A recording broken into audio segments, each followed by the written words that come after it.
مساء الخير أحبائي وأعزائي، كل سنة وأنتم طيبين. النهاردة أحد الشعانين، حد الزعف. كل عام وأنتم بخير، وهو دخول السيد المسيح إلى أورشليم، والناس رمت له الزعف تحت رجليه والقمصان وملابسه. هذا هو الملك السمائي وملك الأرض، لكن كانوا فاكرين اليهود إنه هيجي يخلصهم من الرومان، ولكن ربنا جه يخلصنا من الخطية. قضيتنا الأيام دي عن قضية خطر المسيحيات. مش هعمل أي مقارنة ولا هعمل أي حاجة غير إن أنا هتكلم وأقول إيه الفرق بين البابا تودروس والبابا شنودة. البابا شنودة الله ينيح روحه اعتكف في دير الأنبا بشوي احتجاجا على خطر المسيحيات.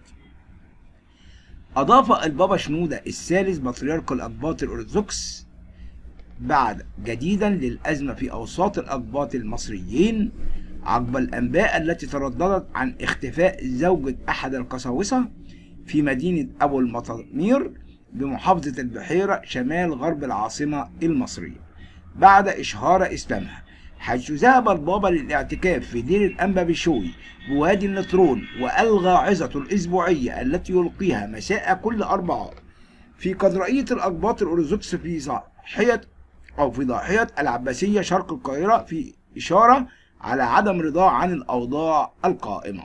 ويعتبر لجوء البابا شنودة إلى الاعتكاف في دير الأنبا بشوي تعبيرا عن الاحتجاج على وضع ما، وهو أسلوب يلجأ إليه البابا شنودة الثالث حينما تتوتر علاقاته مع الدولة. وكان موقع قبطي على الإنترنت قد ذكر أن فتاة مسيحية تدعى نور عبد الله فهيم من مدينة الفرافرة في محافظة الوادي الجديد التي تبعد عن القاهرة حوالي 500 كيلومتر قد اختفت أيضا. وأشار الموقع إلى أن نور تعمل في مستشفى الفرافرة بنفس المحافظة، وهي خريجة معهد صحي أسيوط، ويعيش والدها في قرية غرب الموهوب مركز الداخلة، وهي مقيمة بالمستشفى التي تعمل فيه تحت التدريب. وقد شجع شاب مسلم غير مسيحي يعمل عامل بنفس المستشفى اسمه تامر عبد الحكيم مقيم بقرية الكفاح مركز الفرافرة محافظة الوادي الجديد، وهو أصلا من ديكرنس، على الاختفاء معه من حوالي شهر تقريبا. وقد ترددت الأخبار بأنه قد تزوجها زواجا عرفيا، ولكن اليوم تردد أنها أشهرت إسلامها حتى الآن، وقد أبلغ والدها الجهات الأمنية والسياسية بالمحافظة.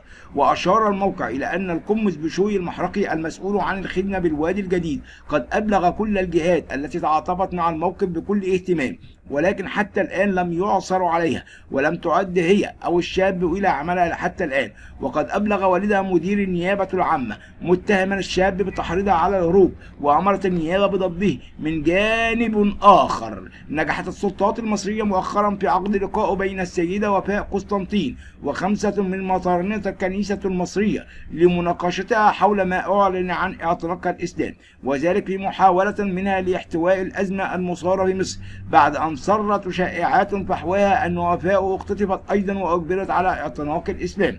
وبحسب تصريحات لصحيفة الشرق الأوسط، فإن قسطنطين بدأت علاقتها بالإسلام منذ حوالي عامين، وعندما شاهدت أحد البرامج التلفزيونية بالصدفة وكان يقدم شرحا وتفسيرا لإحدى الآيات القرآنية، فاكتشفت أن القرآن يتحدث بلغة العلم الحديث، ولأنها درست العلوم والزراعة كما تذكر. فقد تأنت وفاء في تقديرها للموقف، وطلبت من أحد زملائها المسلمين التي تثق فيه أن يمدها بكتب عن الإسلام وتفسيره، فاكتشفت أن الإسلام ليس كما عرفت دين عنف وتكفير الآخر، فقررت اعتناقه من دون أن يدرك أحد أو يعرف سرها، إلى أن حدثت الثورات الأخيرة. وقد تسبب اعتناق المهندسة وفاء قسطنطين الإسلام بثورة غضب بين بعض أوساط المجتمع المسيحي، وذلك رغم تكذيب وزارة الداخلية للأخبار التي أفادت بخطف وفاء وتأكيدها أنها السيدة البالغة من العمر 46 عاما أسلمت بكامل إرادتها، وتركت بيتها في مدينة أبو المطامير في محافظة البحيرة في دلتا مصر 146 كيلومتر شمال القاهرة من دون أي جدوى أو ضغوط خارجية. تقدر الإشارة لأن وفاء قسطنطين مسيحية المولد والمنشأ، ولدت في عام 1959 في محافظة المنيا، أو المنوفية بدلتا مصر لأسرة مسيحية تملك المال والسمعة الطيبة. عاشت في محافظة المنوفية 23 عاما مع عائلتها قبل أن تنتقل إلى مدينة أبو المطامير عقب زواجها. ملامحها هادئة وهي بيضاء مشربة بحمرة، وتحرص الآن على ارتداء الحجاب الذي يغطي شعرها. تصلي في الخفاء وفي مطلع الثمانينات، وحصلت على إجازة جامعية في الهندسة الزراعية، ثم تزوجت من أحد القساوسة وأنجبت منه ابنا هو الآن مهندس، وابنه تدرس في كلية العلوم، وابنة أخرى تدرس في كلية العلوم جامعة الإسكندرية. وحينما شاهدت بالمصادفة أو شاهدت بالمصادفة برنامجا تلفزيونيا في التلفزيون المصري تناول فيه أحد المتحدثين تفسيرا للقرآن بشكل مبسط، فاكتشفت أن القرآن الذي نزل على رسول الإسلام منذ ما يزيد على 1400 عام تحدث بلغة بسيطة يفهمها الجميع. فبدأت أن تركز فيما تسمع حتى نهاية البرنامج التلفزيوني، وهي تشعر بشيء غامض ينبض به قلبها، وكان صدرها ينشرح كما تقول لشيء مجهول لا تعي ما هي طبيعته. ولأنها درست العلوم الزراعية اكتشفت أن الإسلام ليس كما عرفت الدين عنف أو تكفير للآخر، ووجدت فيه إجابات عن أسئلة كانت تشغل تفكيرها منذ سنوات. وكلما قرأت وتعلمت أدركت سلامة موقفها وصحته، فزاد تمسكها بالإسلام الذي اعتنقته دون أن يدرك أحد ذلك أو يعرف أحد سرها. أعتقد هذا كل الكلام بالنسبة لي كلام غير صحيح، كلام إعلامي. فكانت تصلي في غياب أسرتها أو في حجرتها. لا تنسوش إن ده جوزها كاهن، بعيدا عن أعينهم بعد أن تغلق عليها الباب بالمفتاح. وقد صامت شهر رمضان قبل الماضي والماضي مبررة امتناع عن الطعام بألم حاد ينتابها بين الحين والآخر في معدتها، إلى أن وفاء لم تدرك أن عين ابنتها كانت تشعر التغيير الذي ألم بولدتها، حتى كان يوم استمعت فيها الابنة المحادثة هدفية بين وفاء وزميلها المسلم الذي كانت تطلب منه أحد الكتب الدينية، وكان ذلك منذ عام. وعن ذلك اليوم ذكرت وفاء لصحيفة الشرق الأوسط أنها تعجبت من عدم خوفي من اكتشاف ابنتي الأمر الإسلامي، ووجدتني أهدئها وأحدثها عن الإسلام لأقنع به، ولكنها لم تقتنع، فطلبت منها عدم كشف سرها. واستمر الحال بي إلى أن شعرت قبل رمضان الماضي بأنني لا أستطيع أن أحيا طيلة حياتي بهذا الأسلوب، وخاصة مع زوج غير مسلم. فصرحت زميلي بما يعتمل في داخلي، فوعدني بتدبير الأمر، وبالفعل نجح في أن يجد لي مكانا خارج مدينتي لدى أحد الأسر المسلمة في القاهرة. وكان من المقرر أن أطلق البيت قبل رمضان وآتي للقاهرة لإشهار إسلامي، إلا أن ابنتي كانت تضيق علي رقبتها بعد أن شعرت بما أنوي فعلته، وشعرت بما أنوي به، فلم أفلح بترك المنزل قبل رمضان. وكل هذه هواجس أخرى تحكيها الروايات الساذجة. وتكمل وفاء قصتها بأنها نجحت في إقناع أسرتها منذ 3 أسابيع في الذهاب إلى الإسكندرية لقضاء عدة أيام في شقتهم التي يمتلكونها هناك. كان ذلك يوم جمعة، وبالفعل قضت ليلتها في الإسكندرية. وفي صباح السبت حضر لها زميلها الذي أحبته الذي اصطحبها إلى القاهرة دون علم أحد، وتوجه بها إلى تلك الأسرة المسلمة التي كان قد اتفق معها على استضافة وفاء قسطنطين الشخصية التي اندثرت وراء عاطفتها ولم تدرك عقلها بأنها لها أسرة وبأن لها دين وهو الله.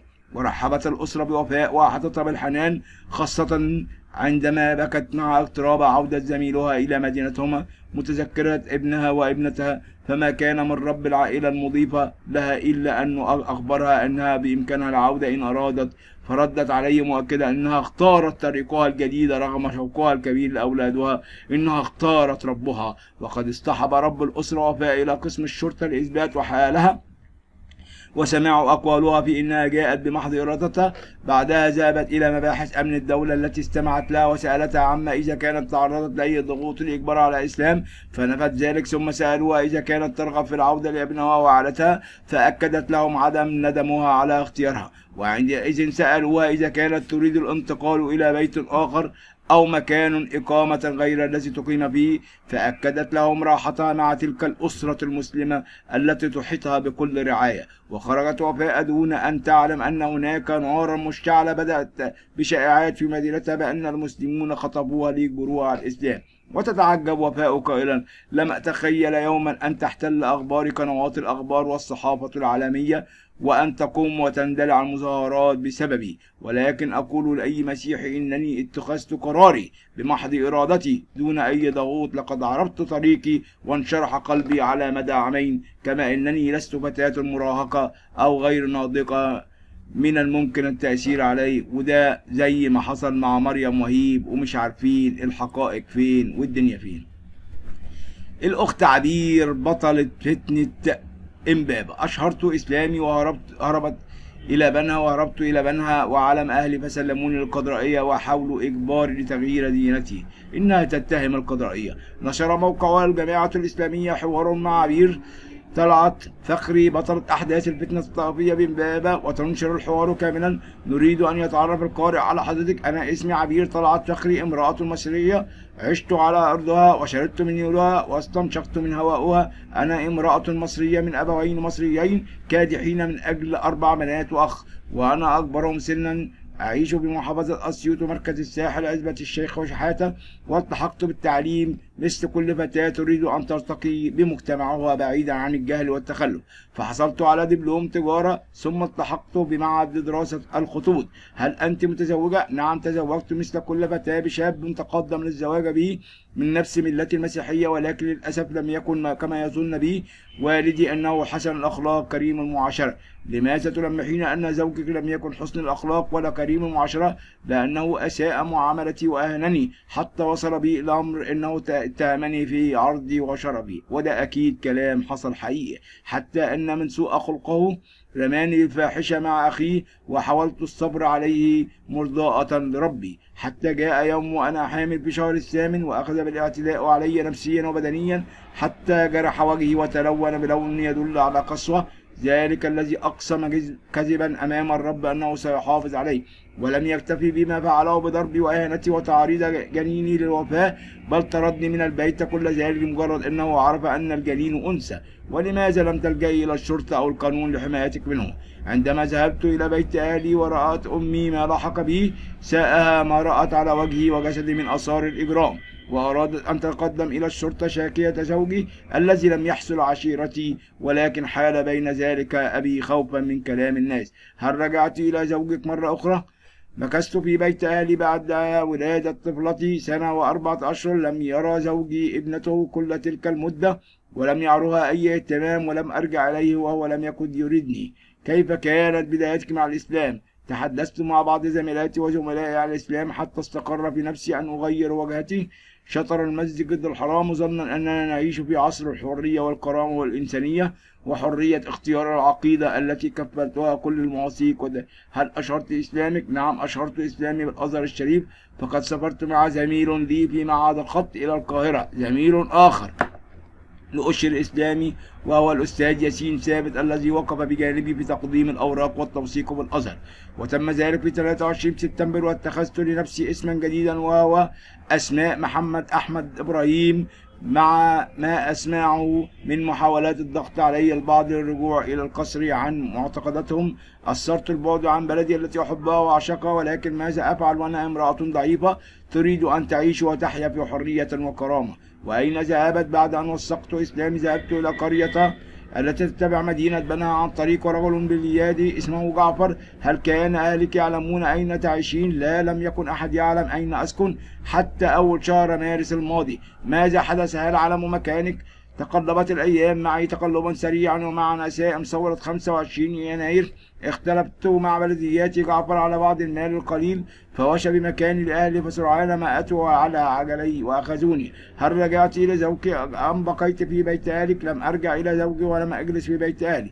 فإلى أي مكان ذهبت؟ أنا لم أذهب ولم أتحرك. أنا أهلي سلموني لكنيسة أسيوط، فكانت بداية سجني واعتقالي في أول شهر مارس 2011.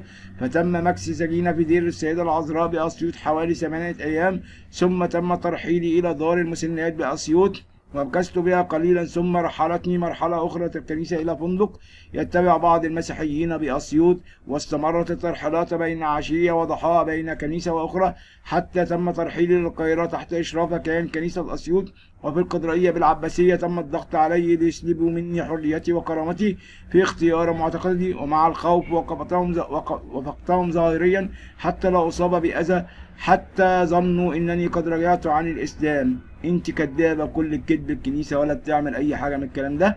عندما ظنت الكنيسة أنك رجعت عن الإسلام، هل تركتك تأخذي حريتك بالتنقل؟ لم تتركني، وتم نقلي آخر إلى سجن آخر ومعتقل لي بمحافظة الجيزة، وتحديدا في منطقة إمبابة. وضعت في سجن خاص ذو شبابيك حديد ومعزول لا يستطيع أحد الخروج منه. كل الكذب وإنسانة كذابة. مجهز بسكن القديس يوحنا القصير الملحق والملاصق لكنيسة المينا، وكنت معزولة عن العالم وفي ذلك تلك الفترة. وحتى وأنا في محبسي بسكن القديس يوحنا القصير لم يكن يفتح الباب إلا عن طريق كاهنة، أو مفيش حاجة اسمها كاهنة أصلا، وذلك لمجرد إدخال الطعام فقط. ولماذا استمر حبسك؟ مكثت في هذا السجن حوالي 3 أيام حتى يأخذوني قسرا إلى السجن المدني لتغيير أوراقي وهو ما يعرف بالإعادة. هل كان هناك فرصة للخروج؟ لم تكن هناك فرصة، غير أنني اتصلت بالأستاذ ياسين ثابت عن طريق تليفون محمول استطعت أن أحصل عليه. حصلت منين مش عارف. وأخبرته بما سيحدث من خروجي مع بعض الكهنة السجل المدني، وقلت له جاهز سيارة حتى إذا خرجت معهم إلى السجل المدني جريت منهم وتأخذني بعيدا عنهم. وحلو الفيلم الهندي اللي أنت تحكيه. وهل تم ذلك؟ لا، لم يحدث، لأن الأحداث كانت أسرع. ماذا تقصدين بالأحداث كانت أسرع؟ سمعت أصوات في الشارع والكنيسة وجلبة كبيرة، وفجأة جاءت الراهبة وعليها علامات الارتباك والحيرة والاضطراب، وهي تقول خذي حاجتك وخرجي من هنا بسرعة، احنا بريئين منك ومن دمك. وفي نفس الوقت رن التليفون محمول، وإذا بالصوت يقول أنا رئيس المباحث، انت فين يا بنتي؟ ولكني خفت وقبلت التليفون وخرجت إلى الشارع وسط ازدحام شديد وهوجة كبيرة، فأخذت توك توك لأرحل بعيدا شاكرا الله على نعمة أن نجاني من سجني ومعتقلي، راجيا ألا أعود إليه مرة أخرى ولا أحد من الناس. مفيش رهبان ولا راهبات في نفس الدير. يا كل الكذب في كذب وكل الكلام في كلام وملوش أي نوع من معنى. جدل المصري حول تزايد أعداد المسيحيين المتحولين إلى الإسلام. بعد أيام قليلة من صدور حكم قضائي في مصر بحق المسيح التي اعتنق الإسلام بالعودة إلى المسيحية، سادت الأوساط القبطية المصرية موجة من الغضب الشديد بسبب تصريحات الدكتور محمد عمارة عضو مجمع البحوث الإسلامية بالأزهر بأن مصر تشهد أكبر موجة تحول من المسيحية إلى الإسلام. وقدرت صحيفة الدستور المصرية اليومية المستقلة في عدد المتحولين ب5000 سنويا، دون أن تحدد الجهة التي استقت منها هذا الرقم. وذلك في معرض تقرير ناقش خلفيات وتصريحات عمارة التي قال الأسبوع الماضي أي كلام هاتش في هاتش. كان عمارة نفسه قد أثار غضب القيادات الكنسية المثيرة في يناير، ورفعت ضده دعوى قضائية أمام النائب العام المستشار بتهمة تكفير الأقباط واستباحة دماء المسيحيين وأموالهم، فتنة التكفير بين الشيعة الوهابية والصوفية. وقال الشيخ عبد الله مجاور رئيس قطاع مكتب شيخ الأزهر نت أن عدد المسيحيين المصريين الذين يشهرون أسلامهم في الأزهر يتزايد بشكل ملحوظ، مؤكدا أن عددهم يقترب من 5000، لكن الأزهر لم ينشر أرقاما محددا. وسوف نكمل بقية القصص مرة أخرى. وما ننساش إن زي النهاردة كانت في محاولات لشهداء البطرسية القديسين في هذا الحادث الأليم، نطلب ليهم إنهم يشفعوا لنا ويصلوا لنا، وربنا يتمجد ويكون كل شيء على خير. مساء الخير أحبائي وأعزائي أصدقائي ومشتركيني، وكل الجمال وكل الحب لكل مشتركيني، الشخصيات الجميلة المحترمة التي علقت تعليق إيجابي، وبصفة خاصة كل من وهب تريدنج و12 الشخص المحترم اللي بيقول لي اتكلم زي ما تحب مدام ما بتقلش أدبك على حد ولا بتهين حد. قدم اخبارك وشغلك واشتغل على نفسك. عادي، كلنا بنشتغل على نفسنا وبنتطور، واللي مش عاجبه ما يسمعش، ما تضايقش من التعليقات السلبية. كل احترامي وكل شكري لهذا الشخص المحترم فوكس من التعليقات الجميلة. أيضا هناك بعض التعليقات الأجنبية الرائعة from many years of experience. It's unless when you try to make people who don't like you to like you. يعني بيعبر عن امتنانه والكلام ده. هنا واحد بيقول people who don't، الناس اللي مش بتحبك، don't try make them like you، ما تحبهمش. ليه؟ ده بالنسبة للفيديو اللي حاولوا انهم يقبضوا على الشباب بسبب انهم كانوا بيوزعوا وجبات افطار رمضان. لكن موضوعنا النهارده هو موضوع جميل وخطير جدا جدا. المسيح هل هو إله حقيقي؟ طب الله ثلاثة أم واحد؟ طب عايز أقول لك على حاجة، الشمس عبارة عن نار ما تقدرش تشوفها، الإهاب. النور أنت شايفه بعينيك، الابن. الحرارة اللي أنت بتحسها، الروح القدس. الإنسان عبارة عن جسد ونفس وروح. مش هقول يا نفس لا، او يا جرجس كذا، فاهم ازاي؟ يا بكلم كل شخص بنفسه. الشمس هي قرص الشمس، كذلك الانسان هو انسان بالنديب اسمه. طب هل المسيح حقيقة ام شبه لهم؟ المقال ده جميل جدا جدا. لقد آمن المسيحيون عبر كل تاريخهم وعصورهم بناء على ما سبق أنه تنبأ به آباء وأنبياء العهد القديم من إبراهيم إلى موسى وجميع الأنبياء وكتاب المزامير الموحى إليهم بالروح القدس، وما دونه العهد الجديد تفصيليا عن المحاكمة والصلب والقيامة وكرازة تلاميذ المسيح ورسله للعالم أجمع بالمسيح المصلوب، وما سجله خلفاء التلاميذ والرسل، وذلك إلى جانب ما سجله المؤرخون والفلاسفة الرومانيون. هل المسيح صلب أم لا؟ الحقيقة لم يشك أحد من المسيحيين أو اليهود أن المسيح صلب، بل اليهود اعترفوا بأن المسيح هو الذي صلب، ولم يقل أحد بأن المسيح لم يصلب أو يقتل قبل مجيء الإسلام، كما لم يقل أحد بذلك غير الإخوة المسلمين. ما حدش قال الكلام ده غير الإخوة المسلمين، وذلك بناء على تفسيرهم لما جاء في القرآن في توبيخ اليهود وعن كفرهم وقولهم إنا قتلنا المسيح عيسى ابن مريم رسول الله وما قتلوه وما صلبوه ولكن شبه لهم وإن الذين اختلفوا فيه لفي شك منه ما لهم به من علم إلا أتباع الظن وما قتلوه يقينا بل رفعه الله إليه وكان الله عزيزا حكيما. ده من النساء، سورة النساء، آية وحيدة ونص غير واضح. آمن المسيحيون كما قلنا منذ البدء بصلب المسيح وشرح كتاب الأناجيل بأوجهه الأربعة وبقية أسفار العهد الجديد.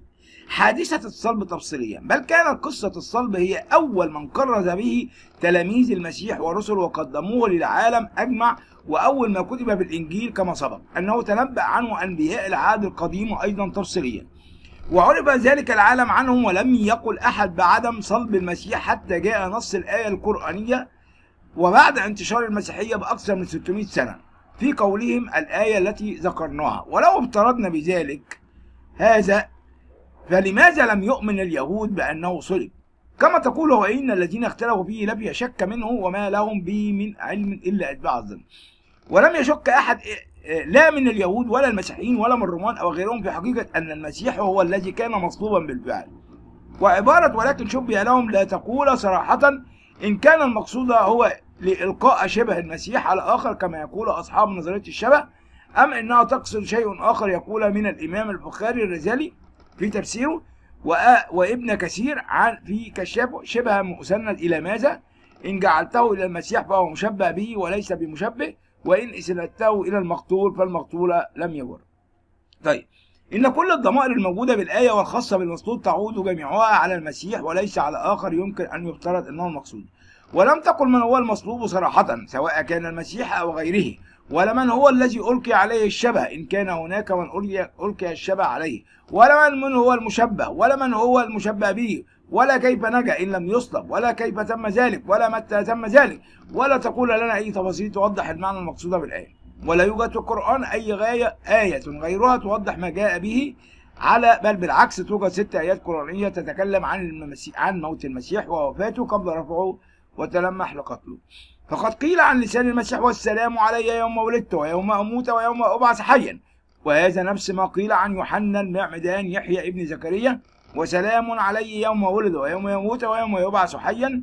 والمعروف في المسيحية والإسلام أن يوحنا المعمدان مات قتيلا على يد هيرودس الملك. ولقد أتينا موسى الكتاب ووقف من بعده بالرسل، وأتينا عيسى ابن مريم البيانات وأيدناه بروح القدس. فكلما جاءكم رسول بما لا تهوى أنفسكم استكبرتم ففريقا كذبتم وفريقا تقتلون. البقرة. والآية هنا تؤكد على تكذيب اليهود لفريق من الرسل وحقيقة قتلهم لفريق آخر، وفي نفس الوقت لا تذكر من الفريقين سوى موسى وعيسى، ومن ثم فأحدهم من الفريق الذين كذبوه والآخر من الفريق الذين قتلوه، الذين قالوا إن الله عهد إلينا ألا نؤمن للرسول حتى يأتينا بقربان تأكله النار.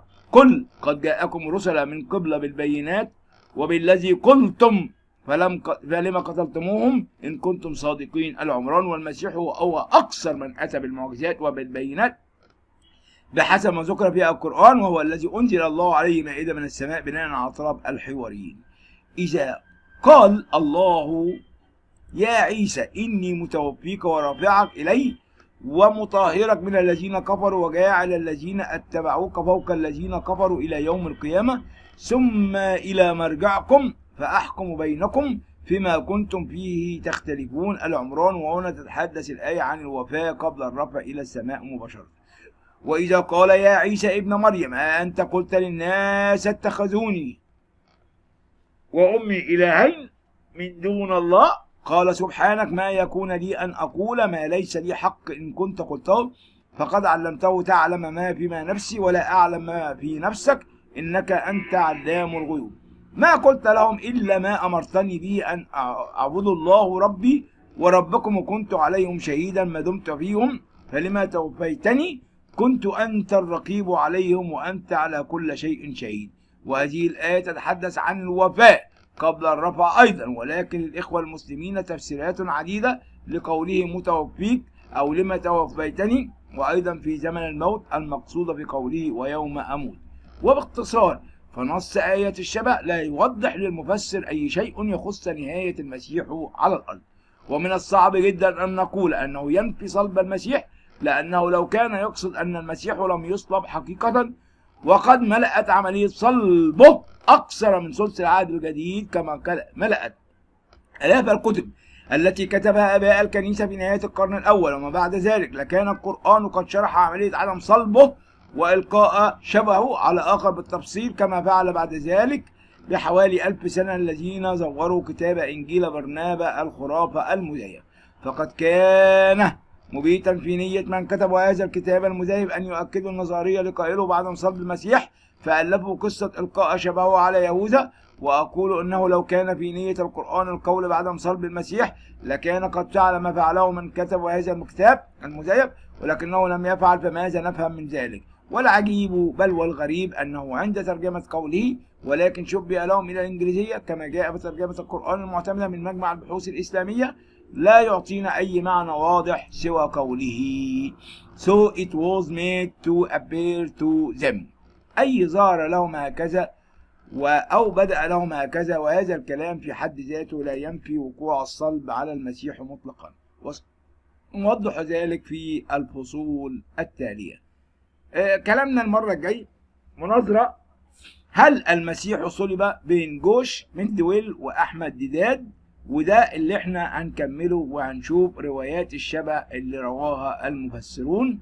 وأرجو ألا أحد ما يزعلش مني ولا يتضايق مني، احنا كلنا نقاشات وحوارات جميلة ورائعة، وحوار يعني إيجابي إن شاء الله، وما يكونش فيه أي مضايقة لأي حد ولا أي شخص، ومن حق كل إنسان يعلق ويقول اللي هو عايزه. شكرا لكم أحبائي وأعزائي، ولكم مني كل الحب والتقدير، وسلام الرب يكون معكم، آمين.